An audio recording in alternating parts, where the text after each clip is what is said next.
Brought to you by Agilus Diagnostics. Health test की बात आती है तो मैं भरोसा करता हूँ India's largest diagnostics company Agilus diagnostics. खुद को टेस्ट करते रहो।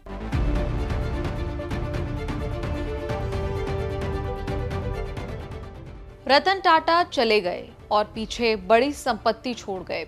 उन्होंने शादी नहीं की, पत्नी और बच्चे नहीं हैं। सौतेले भाई नोएल टाटा को टाटा ट्रस्ट की कमान तो मिल गई, लेकिन 7,900 करोड़ की संपत्ति का क्या होगा? रतन टाटा के पास तो घर भी हैं, एक मुंबई के कोलाबा में बख्तावर बंगला जिसमें वो रहते थे।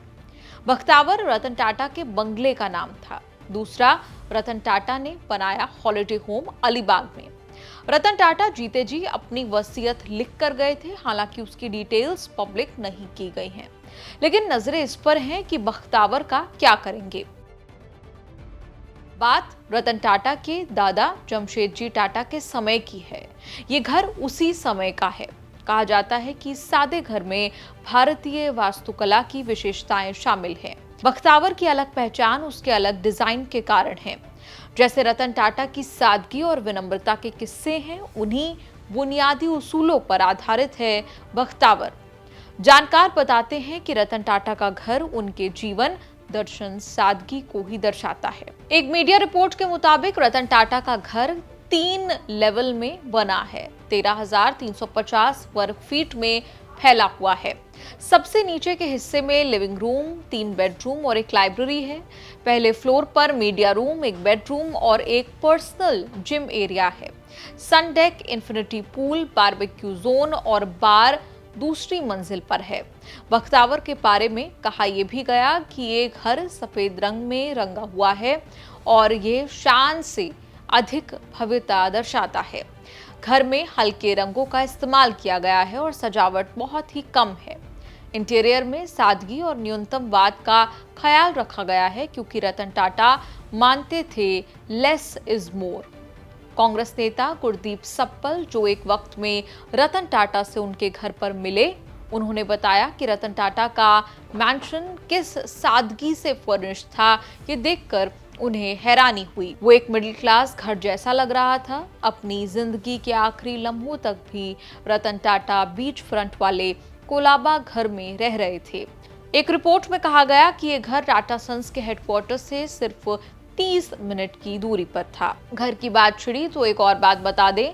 मुंबई में मुकेश अंबानी के आलीशान घर एंटिलिया पर रतन टाटा ने एक बयान सालों पहले दिया था, जिस पर विवाद छिड़ गया था। लंदन के द टाइम्स अखबार ने रतन टाटा के हवाले से कहा था कि मुझे समझ नहीं आता कि कोई ऐसा क्यों करता है। जो आदमी वहां रहता है उसे आसपास देखना चाहिए कि वो समाज में फैले असमानता को कैसे पाट सकता है।